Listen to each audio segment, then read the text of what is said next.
دخلت المكتبة علشان أدور على هوايات جديدة، وطلعت بحاجة ما كنتش متوقعاها أبدا.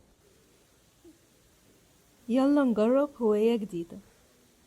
المرة دي مش هنعمل حاجة بإيدينا، بس يمكن نكتشف حاجة تغير اللي جوانا شوية. رحت المكتبة وقعدت ألف بين الكتب، وكمان في مكان مخصص للهوايات، وهناك ابتديت أشوف هوايات مختلفة: 3D برينتر، كريكت، تطريز، وحرق على الخشب، وحاجات تانية كتير جدا.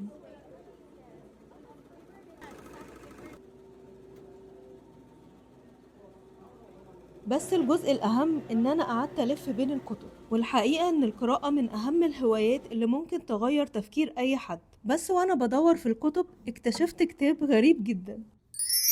وأنا بدور بين الكتب لقيت كتاب بيتكلم عن فن طي المناديل وتاريخه وإزاي بدأ أصلا. وده خلاني أفكر في حاجة: إن أغلب الهوايات والحاجات اللي بنعملها دلوقتي وراها تاريخ طويل إحنا أصلا ما نعرفوش، وإن الهواية مش بس نعملها بإيدينا، أوقات بيكون ممتع جدا إننا نفهم القصة من الأول ونعرف تاريخ الهواية دي. القراءة عن الفن بتخلينا نحس بيه بشكل أعمق، وكأننا بنشوف الهواية بشكل مختلف أو بعين مختلفة. قولولي بقى، لو قدامكم فرصة تقروا عن تاريخ أو فن معين هتختاروا إيه؟ ودي كانت الهواية 27 من 30 هواية في 30 يوم، وأشوفكم على خير مع هواية جديدة.